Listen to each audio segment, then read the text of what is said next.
안녕하십니까. 특수경매훈련단장 유치권 콜럼버입니다. 이 시간에는 공사 대금 채권은 빵빵하게 있어요. 그래도 유치권은 하나도 없는 경우, 이 경우가 어떤 경우인지 말씀을 드리겠습니다. 제가 3년 만에 대면 강의를 서울에서 시작합니다. 서초동 1570의 2번지 3층 매일 옥션 방송입니다. 3월 22일 오후 2시부터 매주 수목 3시간씩입니다. 자, 여러분들 좋아요, 구독, 추천 하실 거죠? 저한테 억수로 힘이 됩니다. 자, 여기 있는 책들은 제가 한 20여 년 동안 짬짬이 쓴 책들입니다. 반갑다 유치권, 즐겁다 MPL, 유치권 정복하니 당신은 부자 경매 박사, 유치권 풀고 법정 지상권 허물기, 부동산 투자 청기누설. 이 책, 지금 말씀드린 책들은 전부 특수 경매에 관한 책들입니다. 유치권, 법정 지상권, MPL. 책을 주문하실 분들은 댓글로 주문하시면 됩니다. 자, 물건을 해설을 하면서 보도록 하겠습니다. 유치권 8억 4,100만 원에 빵빵하게 신고한 공장입니다. 경기도 양주시 남면 두곡리에 있는 공장이죠. 토지가 1370평, 건물이 475평입니다. 이 감정평가 금액이 당시로도 굉장히 작게 됐습니다. 9억 3,274만 510원. 세 번 주차를 해가지고 최저가는 4억 7,756만 3천원입니다. 이 공장은 이제 와이어 공장으로 했는데, 와이어는 뭐냐면은 철사 공장입니다. 철사 공장.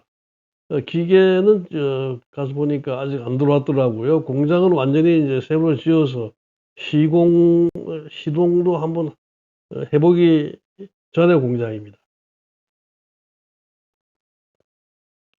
자, 이 공장을 6억 2천만 원을 낙찰을 받았습니다.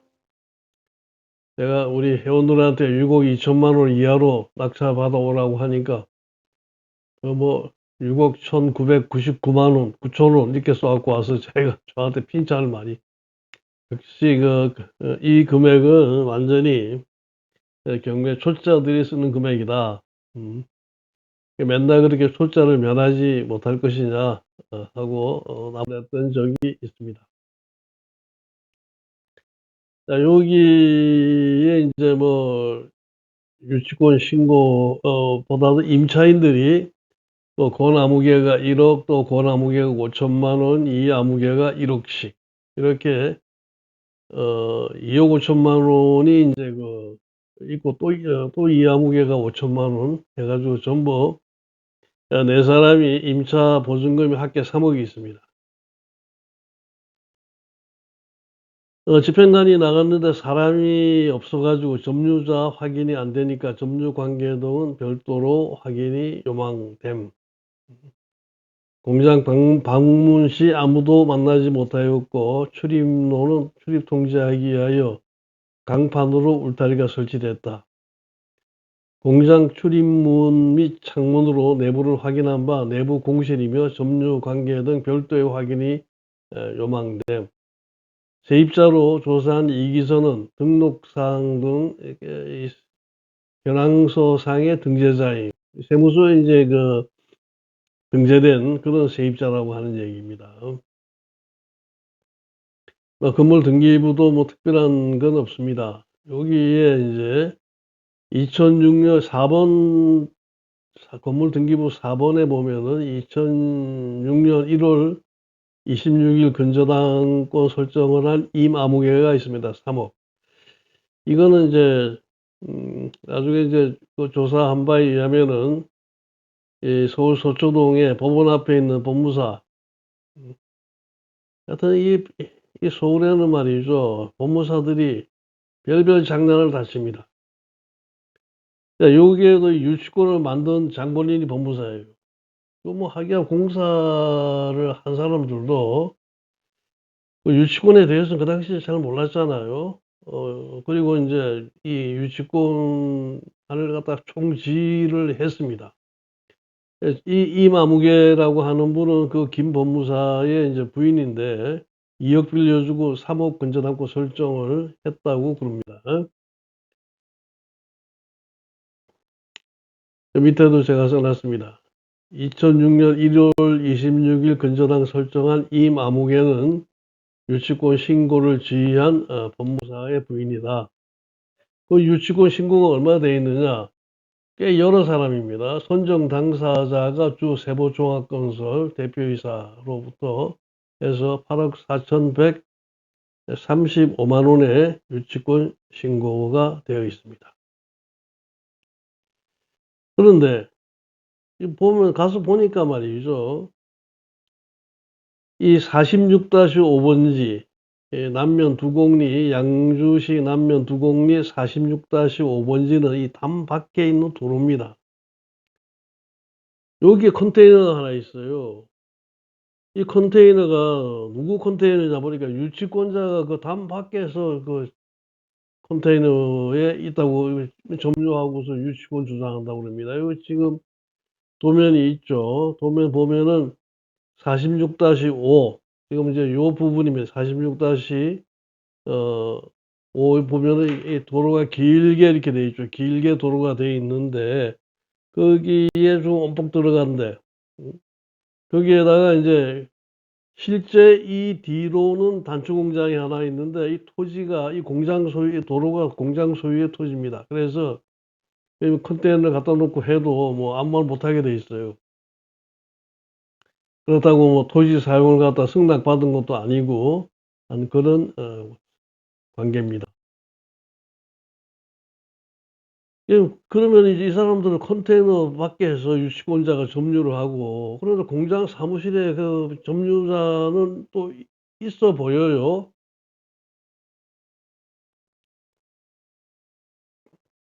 근데 그 경비원이 마침 있었습니다. 경비원이 이제 연세가 좀 높으신 분이에요. 그래서 제가 그분한테 경비원한테 물어봤습니다. "이 공장 사무실의 점유자는 누구냐?" 그랬더니 "유치권자가 아니냐." 그랬더니 "유치권자 아니라고 그래요?" "그럼 누구냐?" "가압류권자라고 그래요." 그러면 경비원은 월급을 누가 주느냐 했더니 가압류권자한테 월급을 받는다고 그래요. 음? 그럼 왜 유치권자는 밖에 저기 컨테이너를 밖에 놓고 저렇게 밖에서 저기 인제 했더니 아마 이 가압류권자가 그 동네에서는 좀 힘이 있는 사람인 모양입니다.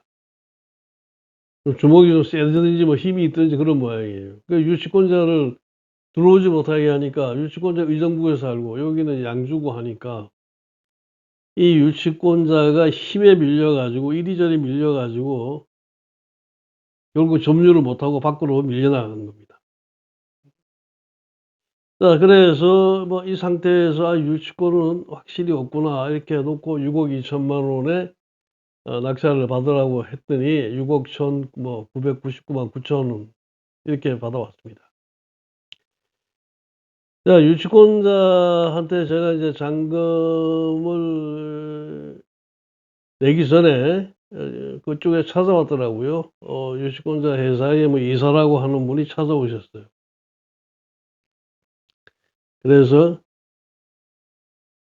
제가 "자 이거는 내가 6억 2천만 원에 낙찰을 받았지만은 10억에 인수하라. 그게 당신한테 좋겠다." 그 설명을 쭉 했어요. 이 당시에는 이게 시세가 말이죠. 14억 15억씩 이렇게 나갔습니다. 그러면은 실제 이 유치권자가 뭐 8억 4,100만 원 이렇게 신고했지만은 실제로 공사비 들어간 건 한 4억 밖에 안 돼요. 저희가 딱 보면 알죠. 그 4억 밖에 안 되는데 자 그러면 10억에 인수해 가지고 14억 15억 나가니까 그렇게 받고 팔아도 어떻게 됩니까? 4억 5억 정도 남잖아요. 그러면은 본전을 찾을 수 있잖아요. 자기네 이거 공사비 들어간 본전을 찾을 수가 있습니다. 그런데 그걸 갖다가 그렇게 인수하면은 또 나도 뭐 당신네들한테 말이지 또 득볼 것도 있다. 뭐 유치권자에게 돈 준 걸로 해버리면 우리도 양도소득세도 하나도 안 내고 하니까 그게 어떻겠냐 했더니 답이 없어요. 깜깜하게. 예, 나중에 조금 전에 이제 얘기했죠. 여기 이제 법무사가 이거 총지휘하고 있다고. 그래서 이제 이분들이 가가지고 법무사한테 의하고 의논을 했답니다. 그때 법무사가 하는 말이, 그거 말이야. 그 친구, 그 유치권 저희가 이길 자신이 없으니까, 그러는 거니까 할 필요 없어. 이렇게 해가지고 안 했다고 그래요. 사실 법원에서 일반 뭐 직원으로 한 2, 30년 있었다고 해봤자 유치권에 대해서 알 길이 없어요. 어떻게 알아요? 어? 쥐뿔도 모르면서 아는 척 해가지고 사람들만 이거 완전히 말이죠. 멍청하고, 완전히 깜짝이 벗겨버리는 겁니다. 자, 여기 인도 명령을 송달이 안 돼가지고, 인도명 저는 받았죠. 공장이 비어서 점유를 갖다가 했습니다. 경기도 없더라고요. 점유를 갖다가 하니까, 인도명령 받았습니다.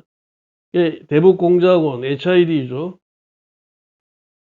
이 대북공작원이라고 하는 친구가 포크레인 그가 2대를 앞세워 가지고 30명이 말이죠. 어느 날 새벽에 쳐들어왔어요. 제가 이제 회원 몇 명을 갖다가 자, 이게 회원들 법인 4개 이름으로 이걸 갖다 사게 했습니다. 이익이 남는 거 다 놀아 먹으라 하고 했는데, 그래서 각 이 4개 회사에 이제 한 사람씩 해가지고 한 2명이 있었는데, 새벽에 한 4시 반쯤 돼가지고 뭐 포크레인으로 이 담벼락 허물고 와 들어와가지고, 이 지금 뭐 파이프 같은 거, 이 쇠작대기 같은 걸로 말이 전부 다 이제 이업을 하고, 응? 그래가지고 전부 이제 공장으로 다 내쫓아 버리고, 또 그것까지 괜찮아요. 이 공장 마당에 좀 콘크리트 되어 있는데 그걸 허물고 말이죠. 그걸 다 파가지고 참호처럼, 폭 뭐 1m씩 되는 참호처럼 그렇게 파헤쳐 놓았어.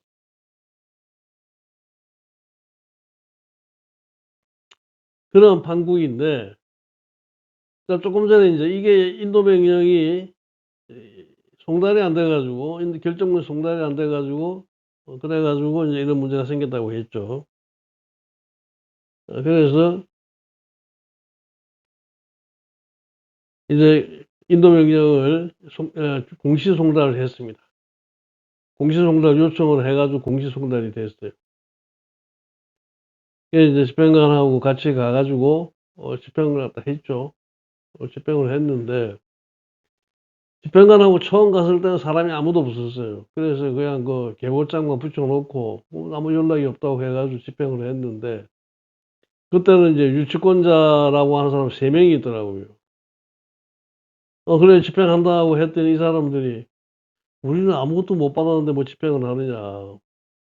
법원에서 다 보내고 당신들이 하도 안 받으니까 이제 공시송달 신청까지 했는데, 자, 지금은 이제 당신이 완전히 받은 걸로 돼 있다. 송달이 됐으니까 이제 지금은 나가야 된다. 다 쫓아내 버렸어요. 그때는 말이죠. 왜 또 이 집행을 갖다가 오후에 했는지 모르겠어요. 오후에 해가 이제 거뭇거뭇 지려고 하는데, 이 남자들 셋이서 말이죠. 공장 밖으로 터덜 힘없이 걸어 나가는 거 보니까 참 안 됐더라고요. 뭐 어떡해요, 그렇다고 해가지고. 이 공장은 13억 5천만 원에 매각을 했습니다. 6억 2천만 원 주고 사가지고서 뭐 13억 5천만 원이면 그거 따블로 낸 거죠. 이 또 전 HID 요원하고 이 사람들 상대로 해가지고 손해배상 청구했어요. 이 말단 HID 요원들이 다 군으로 치면 쫄병들입니다. 이것들이 말이죠. 그냥 앞에 포크레인 밀고 와서 막 해소들이 재판할 때는 말이 뭐 어디 보면은 그냥 고양이 앞에 쥐처럼 말이죠. 발발 떨면서 좀 뭐 살려달라 그래. 이거 그 당시 이렇게 동원된 사람들은 완전히 사회악입니다. 자, 지금 이제 부동산 인도명령 신청을 잠깐 보겠습니다. 신청인은 부산에 이제 제 사무실에서 법인을 만든 최아무개 이 친구가 지금 이제 신청인으로 했습니다. 이 신청인은 자 유치권자 대표 남승범이 신청 취지는 피고는 이 사건 부동산의 점유를 풀고 신청인에게 점유 인도하라 하는 결정을 구합니다. 신청 이유 이거는 뭐 내가 소유권 취득하고 피신청인 이게 잘못 기재했네. 원고가 아니고 이제 신청인이고 비신청인이고 그렇습니다. 이 경매로 낙찰을 받았다. 그런데 이 사람은 유치권 주장하지만은 유치권자가 아니다. 그럼 유치권자가 아닌 이유가 뭐냐? 이 경매 개시 결정으로 압류 효력이 발생할 당시 이 비신청인은 유치권에 기한 점유를 하고 있지 않았다. 이제 유치권으로 부동산 경매 낙찰인에게 대항하기 위해서는 반드시 압류 효력이 발생하기 전에 점유해야 되는데 이건 대부분 2005-2688 건물명도 사건의 굉장히 강력한 판례입니다. 이 사람들 점유 안 했다는 얘기예요. 이 점유 안 한 경우에는 유치권을 내세워서 이 경매 낙찰인에게 대항할 수 없다.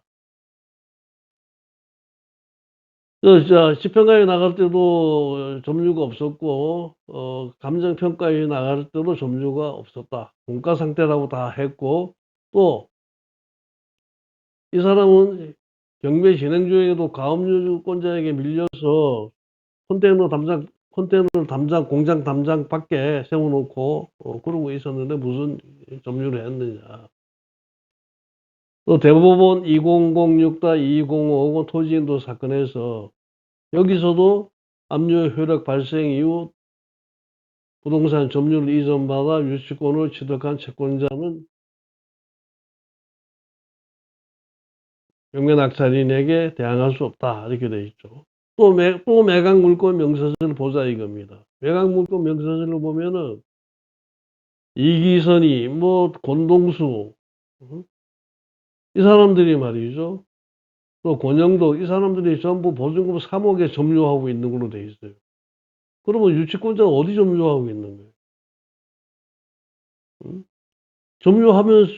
점유하는데도 없으면서 그 유치의 물이 없다는 얘기입니다. 그러면 유치권 주장할 수가 없어요. 결국은 유치권이 없다. 또 불법 점유자에게는 유치권이 성립될 수 없다. 이 송달이 불가능하면서 저는 이제 인도명령 결정문을 받았죠. 그래서 이제 이걸 갖다가 인도명령 결정문에 기해서 이 빈 공장에 대한 수리비 관리를 하기 시작했는데 새벽 6시 이 이제 유치권자와 유치권자가 고용한 HID 북파 공작 뭐 유공자라고 하는 사람을 비롯해서 전 HID 요원과 한 30명이 중장비인 포크레인 경기 2도 697입니다. 앞세워가지고 공장에 들어닥쳐가지고 난리를 쳤어요. 우리 이제 회원들을 입에 담지 못할 욕설을 퍼붓고 구타하고 끌어내고 점유를 침탈했어요. 그 주변을 갖다 깊이 1.5m, 폭 4m, 100m 참으로 파가지고 이 야수권 처리한 바닥을 갖다가 못쓰게 만들어가지고 또 이제 감시용 카메라 주 저장 장치까지 설치했습니다. 이 피해만 하더라도 이제 몇천만 원이죠. 이렇게 하면 안 되죠. 만약에 점유 회복을 법 절차에 의해서 구할 수 있는 것이고 신청인의 점유로 인해서 손해가 발생했다면 손해배상 청구도 가능합니다. 근데 이 사람들은 아무런 법률적인 자격도 없이 그냥 주먹은 가깝고 법은 멀다 해가지고 이런 짓을 했습니다. 유치권이 없는 게 명백합니다. 이렇게 인도명령 신청을 했고, 이 신청은 받아들여졌습니다. 자, 저는 다음 시간에 또 뵙도록 하겠습니다.